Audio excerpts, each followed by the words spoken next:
पुणे शहरात अल्पवयीन मुलांचा गुन्ह्यांकडे वाढता कल आता गंभीर सामाजिक इशारा बनला आहे। टोळी युद्ध, खून, वाहनफोडी, चोरी, हल्ले अशा प्रत्येक प्रकारच्या प्रकरणात 12 ते 17 वर्षाच्या वयोगटातील मुलांची नावे समोर येऊ लागली आहेत।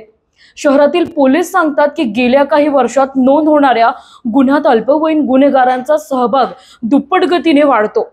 हे केवळ कायद्याचं अपयश नसून बदलत्या समाजाची आणि ढाळसत्या कौटुंबिक मूल्यांची गंभीर प्रतिमा आहे। तज्ञांच्या मते या वाढत्या गुन्हेगारी मागे काही प्रमुख कारणे स्पष्ट दिसतात। सोशल मीडियावरील हिंसक कंटेंट, गुन्हेगारांची हिरो म्हणून होणारी मांडणी, टोळ्यांची नक्कल, मित्रगटातील दबाव, घरातील वातावरणातील तणाव, पालकांचे दुर्लक्ष आणि शाळांमध्ये मुलांवर होणारा अप्रत्यक्ष दबाव ही सर्व कारणे एकत्र येऊन मुलांना चुकीच्या मार्गावर ढकलतात। अनेक वेळा मुलांना मार्गदर्शन मिळत नाही, तणाव हाताळण्यामागची क्षमता नसते आणि चुकीच्या गटांच्या प्रभावाखाली हे गुन्ह्यांकडे वळतात। पोलिसांचं निरीक्षण असं आहे की शहरातील विविध टोळ्यांनी आता अल्पवयीन मुलांचा टूल म्हणून वापरणं सुरू केलं आहे, कारण अल्पवयीनांवरची शिक्षा तुलनेत कमी असते। त्यामुळे मोठे गुन्हेगार मुलांना पुढे करून स्वतः मागे राहतात। यामुळे पोलिसांसमोर आव्हान दुपटीने वाढलं आहे। तसंच शाळा कॉलेजांमधील गटबाजी, रस्त्यांवरचे गँग स्पॉट्स, मोबाईलवरील हिंसक गेम्स, नशेच्या वस्तूंची सहज उपलब्धता या गोष्टी मुलांच्या मानसिकतेत बिघाड घडवतात। समाजशास्त्रज्ञांचं म्हणणं आहे की कौटुंबातील तुटलेपणा हा या समस्येचा मूळ आधार आहे।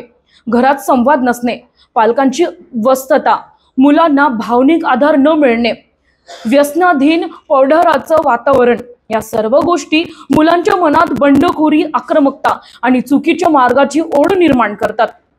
पोलीस आणि तज्ञांचं एक मत आहे, हे संकट फक्त पोलिसांनी सोडवणं अशक्य आहे।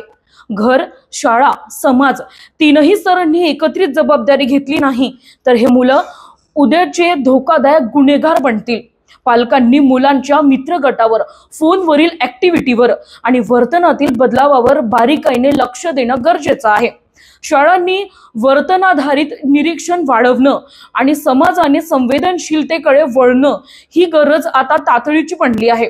पुण्यातील आकडे स्पष्ट इशारा देतात की अल्पवयीन गुन्हेगारी ही केवळ कायदा सुव्यवस्थेची समस्या नाही, तर समाजातल्या बिघडत्या संतुलनाची धोक्याची घंटा आहे। आता वेळ आली आहे की आपण सर्वांनी एकत्र पावलं उचलून पुढील पिढीला चुकीच्या मार्गावर जाण्यापासून वाचवावं। तर अशाच महत्त्वाच्या घडामोडी पाहण्यासाठी तुम्ही बघत राहा न्यूज डॉट्स आणि क्राईम डॉट्स। तोपर्यंत धन्यवाद।